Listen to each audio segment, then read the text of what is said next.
হয় 121 বছৰ আগতে নিৰ্মাণ কৰিছিল 1904 চনত। নমস্কাৰ সকলোলৈকে, মই দীপজ্যোতি বৰা, দীপজ্যোতি আছামিজ ব্লগ আন এটা ভিডিঅ'লৈ আপোনালোকক মই স্বাগতম জনাইছোঁ। আৰু আজি মই উপস্থিত আছোঁ নগাঁৱৰ কুমাৰগাঁও, যি সৰিয়হতলী ভাওনা মহোৎসৱ হৈ আছে। 121 বছৰ পাৰ হোৱা যি ইয়াতে ভাওনা সমাৰোহ হৈ আছে, ষষ্ঠদশ ভাওনা সমাৰোহ। আজি মই তাত উপস্থিত আছোঁ আৰু আপোনালোকক দেখাবৰ কাৰণে আহি আছোঁ। মই যি ভাওনা হৈ আছে ইয়াতে মন্দিৰলৈ আহিছোঁ, আৰু আহক আৰু ভিডিঅ'টো সম্পূৰ্ণৰূপে মই আৰম্ভ কৰোঁ। এয়া হৈছে বাৰগাঁও মন্দিৰৰ প্ৰৱেশদ্বাৰ। ইয়াদি আমাৰ ভক্তপ্ৰাণ ৰাইজসমূহ গোটেইখিনি ইয়াদি সোমাই যাব লাগিব। আহক আমি ভিতৰলৈ যাওঁ।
অসমীয়া ভাওনা যি আমাৰ সংস্কৃতি যি পৰম্পৰা আমি ইয়াত দেখিবলৈ পাইছোঁ হাজাৰ হাজাৰ মানুহ ওলাই আহিছে আপোনালোকে দেখিছে আৰু ইয়াৰ লগতে আমাৰ বন্ধু ককাইদেউ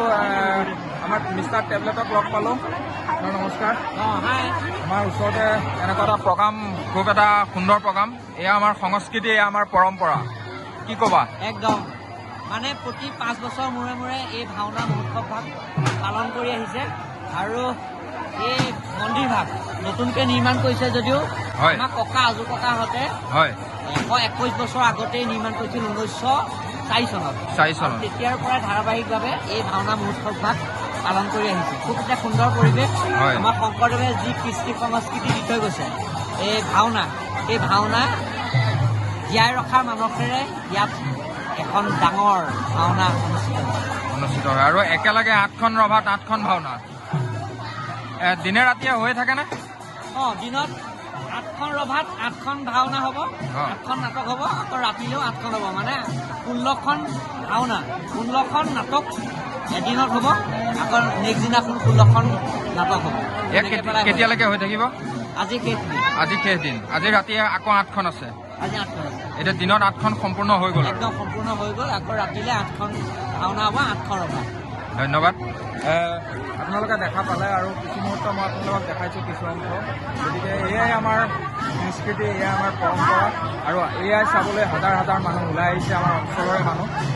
কেনেকুৱা পালে এবাৰ চাই কমেণ্ট কৰিবলৈ নাপাহৰিব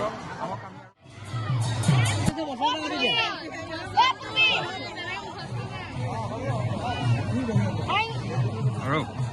কিমান এটা ডাঙৰ পৰিৱেশ চাওক আপোনালোকে কেনেকুৱা এটা পৰিৱেশৰ মাজত এই গোটেই নাটকেইখন হৈ আছে ইমান মানুহ অসমৰ চাগে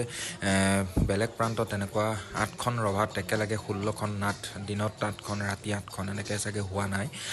ময়ো চাগে বেলেগত দেখা নাই যদি আপোনালোকে ক'ৰবাত দেখিছে কমেণ্ট কৰি জনাব বাৰু কিন্তু মই এই পোনপ্ৰথমবাৰৰ আমাৰ নিজৰ জেগাত নিজৰ গাঁৱত ননৈ অঞ্চলৰ ভিতৰত এই প্ৰথম আৰু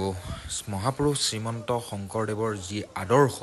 ইয়াত আমি দেখিবলৈ পাইছোঁ বা আমি যি বজাই ৰাখিছোঁ যি আমাৰ সংস্কৃতি যি আমাৰ পৰম্পৰা আমি সযতনে ৰাখিছোঁ তাক আমি সৰিয়হতলী বাৰগীয়া সমাজক আমি বহুবাৰ ধন্যবাদ জনাব লাগিব আৰু যিমানবাৰ ধন্যবাদ জনাওক সিমানবাৰটো কমেই হয় তথাপিতো সৰিয়হতলী বাৰগীয়া সমাজলৈ অশেষ ধন্যবাদ তেওঁলোকে এই অনুষ্ঠিত কৰাৰ কাৰণে এই অনুষ্ঠানটো প্ৰতি 5 বছৰ মূৰে মূৰে যি অনুষ্ঠানটো তেওঁলোকে অনুষ্ঠিত কৰিছে তাৰ কাৰণে আমি সগৌৰৱে ক'ব পাৰোঁ আমি অসমীয়া জয়টো অসম জয় আই অসম